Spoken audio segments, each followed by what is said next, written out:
공정위가 김범수 카카오 이사회 의장의 공정거래법 위반 혐의 등과 관련해서 지금 조사에 착수를 했는데요. 카카오가 대기업에 지정되는 과정에서 각종 자료들을 지금 누락하거나 허위 보고한 혐의를 받고 있습니다. 네, 골목상권 침해 논란에 이어 공정거래법 위반 의혹까지 흑수저 출신 벤처 1세대 김범수 의장의 카카오가 위기를 맞고 있습니다. 이정희 중앙대 경제학부 교수와 스튜디오에서 이야기 나눠보겠습니다. 어서 오세요. 어서 오십시오. 네, 안녕하세요. 예. 지금 공정위가 카카오 조사에 나섰습니다. 카카오하고 또 카카오 지주회사 K큐브 홀딩스라고 하는데, 자, 구체적으로 어떤 혐의를 받고 있는 겁니까? 네, 지금 카카오는 자산 총액 5조가 넘어섰기 때문에 예. 대기업 집단에 지금 현재 속해 있습니다. 네네. 근데 대기업 집단에 속해 있으면은 동일인이 지정이 되고 지금 예. 김범수 의장이 동일인으로 지정이 예, 되어 예. 있고요.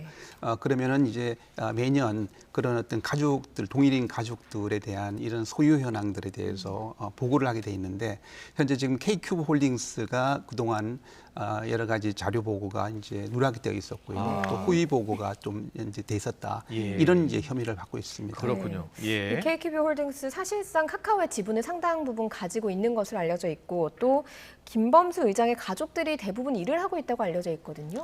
네, 이 K큐브 홀딩스는 이제 금융투자 전문 업체인데, 이거는 이제 그 김범수 의장의 개인 회사라고 볼 수 있겠습니다. 100% 예. 지분을 갖고 있는 개인 회사고, 또 가족들이 거기에 또 참여를 하고 있기 때문에, 근데 이제 이 K큐브 홀딩스가 카카오 네. 또 지분을 가지고 있기 때문에, 그렇네요. 그러면 이제 그 김범수 의장의 개인 지분과 그다음에 이 K큐브 홀딩스의 지분을 합치면은 카카오에 대한 지배권을 김범수 의장이 가질 수 있는 네. 이런 상황입니다. 23.89%를 갖게 되는 거군요. 그렇습니다. 예.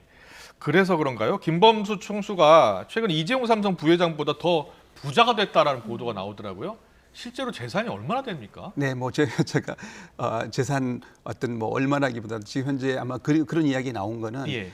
지금 현재 시가총액을 보니까 현재 예. 지금 가장 소위 이제 이런 주식시장에서 인기 있는 이런 예, 주식이 주가도. 지금 네. 지금 삼형제라고 하는 예, 카카오 예. 삼형제가 지금 현재 상장되어 있죠. 네. 여기가 엄청나게 이제 주가가 사실은 올라왔습니다. 카카오 아, 게임즈, 카카오 카카오 게임스, 뱅크, 예. 카카오 뱅크, 그다음에 예. 카카오 요 세 예. 개가 가장 인기 있는 사실은 종목이었고, 그렇죠. 여기에 엄청난 시가총액이 지금 이제 만들어졌고, 예. 그러면 주목 사업 자체가 상당히 지금 확대되고 있었죠. 네. 이러면서 이제 김범수 의장이 어쨌든 재계에서 주목을 받고 있지 않은가 예. 이렇게 보입니다. 예, 사업 규모를 상당히 이제 확장했다 이렇게 설명을 해주셨는데, 사실 카카오톡 국민 SNS라고 불릴 만큼 좀 친근하게 다가와서 상당히 계열사를 많이 늘린 걸로 보이거든요. 어느 정도입니까? 네, 그렇습니다. 지금 뭐 카카오 최근에 가장 이제 빠르게 지금 이제 계열사를 늘리는, 특히 온라인 분야 쪽에 예. 플랫폼 쪽에서 그런 이제 기업으로 알려져 있습니다. 사실 우리 국민들에게 가장 이제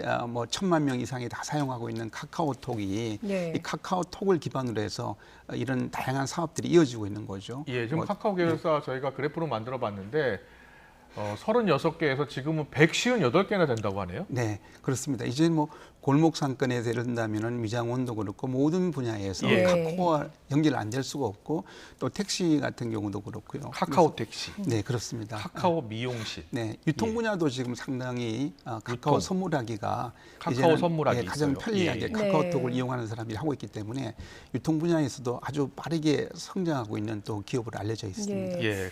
과거 재벌하고 비교했을 때 좀 문어발실 확장이 좀 비판을 받았었잖아요. 이것도 좀 비슷한 행태라고 비판하는 분들도 있더라고요. 네, 그동안 우리 전통적으로 볼 때 오프라인 측면에서 또 우리 대기업들이 비판받았던 게 너무 문어발식으로 갔다. 예. 또 뭐 한 업종에서도 모든 분야를 다 이렇게 예. 이제 좀 이렇게 참여를 하고 있는데, 근데 최근에는 이제 이 대세 자체가 오프라인에서 온라인으로 바뀌었는데, 이 온라인이 또 옛날 오프라인의 어떤 그런 행태를 좀 따라가고 있는 부분들이 있습니다. 이런 그렇군요. 부분들은 예. 아마 그래서 최근에 이제 국민들의 좀 주목을 사실은 좀 받고 있지 않나 네. 이렇게 보입니다. 지금 저희가 그래프로 정리를 했는데 꽃배달, 퀵서비스, 대리운전, 영어 교육, 스크린 골프, 쇼핑, 뭐 네일숍까지 저렇게 많은 골목 상권이거든요. 저런 골목 상권을 침해하게 되면 자영업자분들이 얼마나 어려움을 겪겠습니까? 보니까 일단 가입은 하게 하는데 그 다음에 수수료를 올려받는 방식이더라고요. 네, 지금 플랫폼이 문제가 뭐냐면 예. 플랫폼은 사실 상당히 상생 협력에 좋은 모델이 될 수가 있습니다. 네. 왜냐하면 플랫폼은 자기가 물건을 만드는 게 아니거든요. 예. 주로 중개에 하는 이런 입장인데 그렇죠. 그럼 중개자가 이게 경제의 주체가 돼버리고 주된 어떤 사업자가 돼버리면은 예. 예. 생산자들은 열심히 내가 생산하는 물건이고 내가 만든 음식인데 이거는 중개업자가 만약에 이익을 다 가져간다 그러면 이건 좀 잘못됐다는 이 거죠. 갑을 관계가 형성이 된다고 하더라고요. 네, 그러니까 이제 자동적으로 왜냐하면 이제 그 플랫폼을 통하지 않으면은 내 물건을 고객에게 수가 없으니까. 소비자에게 선보일 네. 수가 어려운 문제가 발생하니까 그래서 예. 이 중개 플랫폼들이 사실 어떻게 보면 상대 협력의 자세만 잘 좀 이렇게 가져준다 그러면은 예. 서로가 윈윈할 수 있는 좋은 모델이 될 수 있는데 문제는 이제 시간이 갈수록 지배력이 커지면서 점점 이제 아마 우월적인 어떤 이러한 어떤 지위 행태, 거래 행태를 보이게 될 때 이게 네. 이제 문제입니다. 그 소비자들 입장에서는 사실 뭐 가격이 오른다거나 이런 피해를 입을 수도 있지 않습니까? 네, 그렇습니다. 결국에는 중간에 중개료, 중개 수수료라든가 이런 것이 자꾸 많아지게 높아지게 되면은 예. 결국에는 이제 그 부분들은 사실 생산자 또 제공하는 입장은 내가 이익이 조금 줄어들고 네. 또 소비자는 그만큼 비용이 조금 더 올라가는 상황이 생기는 거죠. 네. 그래서 이 유통이라는 부분들이 사실은 중개를 해주는 유통은 사실은 필요한 어떤 그러한 역할을 하고 있는데 만약에 이 중개가 중간에서 이런 어떤 수수료 마진을 너무 많이 가지고 갈 네. 경우에 예. 이럴 때 이제 피해가 많이 발생할 수가 있다는 겁니다. 그렇군요. 가족 관계 회사를 만들고 또 골목 상권을 침해하는 그런 문어발식 기업 확장 여러 가지 문제가 되고 있어 국세청도 나서고 국무정의도 지금 나섰습니다. 앞으로 어떤 규제가 필요할 것으로 보십니까? 네, 지금 공정거래위원회에서 이제 입법 발의한 이제 그 온라인 플랫폼 이제 그 예. 거래 공정화의 법이 있습니다. 네. 아직까지는 이제 제정이 안 됐습니다만은, 근데 이제 이런 이제 움직임이 나오는 이유가 플랫폼들이 너무 커지다 보니까 소위 이제 중개자들이 어떻게 보면은 이게 통행의 어떤 그런 골목의 중간에서 만약에 어떤 통행세를 자꾸 올리려고 하는 이제 예. 이렇게 되면은 이제 문제가 발생하는 겁니다. 네네. 사실 이게 상생의 자세를 가져줘야 되는데 저는 이 플랫폼들이 이제 이러한 어떤 이 플랫폼이 너무 비대해지면서 소위 비용 문제가 자꾸 높아진다. 이제 이게 이제 우리 그 독과점 부분에 보면은 독점의 폐해 문제거든요. 이런 문제가 발생하지 않도록 사실은 스스로 같은 상생협력의 자세를 가져주는 게 상당히 중요한데요. 네. 네네. 왜냐하면 소비자 입장에서도 배달 같은 거 자꾸 주문해가 내가 편리하게 어떻게 좋긴 좋은데 예, 예. 많은 비용을 사실은 우리가 지불하고 있는 예, 거죠. 그렇습니다. 배달 비용도 네. 내야 되고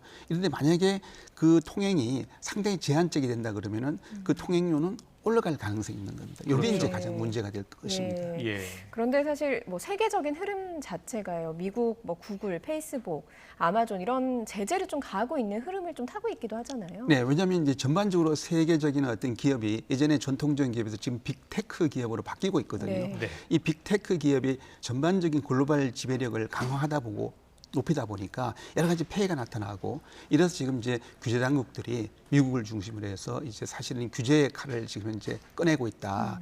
그래서 이제 이러한 이 빅테크에 대한 어떤 이런 독과점화 여기에 대한 폐해 문제를 이걸 좀 막기 위해서 지금 많은 조치를 지금 취하고 있는 중에 있다. 예, 그래서 예. 아마 이게 물론 좀 두고 봐야 되겠지만은 이제 이런 어떤 규제에 들어가기 전에 사전적으로 스스로가 어떤 상생협력의 자세를 보여주는 것이 가장 바람직한데 예, 예. 만약에 이게 제대로 안 될 경우는 아마 규제의 칼날을 피하기가 어려워 보지 않겠나 이렇게 그렇군요. 예상이 됩니다. 일단 김범수 이 카카오 이사회 의장이 서둘러서 상생협력 방안을 지금 발표한다고 합니다.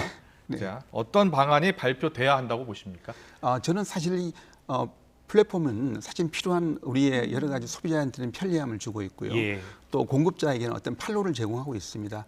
그렇다 그러면은 이 공급자나 소비자가 침해받지 않는 그런 어떤 편리함이라든가 그런 어떤 주요한 이런 어떤 여러 가지 가치를 제공하는데 네. 이 중간에서 자기들의 어떤 독점력 어떤 그런 거를 이용을 해서 막 있던 이익을 한쪽으로 이렇게 쏠려 가는 이런 것들이 막아져야 되기 때문에 네네. 그런 부분들에 대해서 좀 더 진정한 지금까지 많은 어떤 상생 협력의 기업들이 보여줄 때는 때로는 어떤 피해가는 어떤 그런 상생 협력이 많았는데 예. 이제 그렇게 해서는 앞으로는 아마 국민들이 받아들이기 어렵지 않겠는가 예. 이렇게 해서 편리함 뒤에 우리가 많은 코스트를 지불하고 있는데 예. 이 부분들에 대해서는 우리가 국민들도 많은 생각을 아마 하시지 않을까. 왜냐하면 그 코스트 안에는 많은 공급업체가 무너지고 있는 부분들이 있습니다. 예. 이게 상생으로 가는 부분들은 정말 시급하지 않을까 이렇게 봅니다. 네, 좋은 말씀이셨습니다.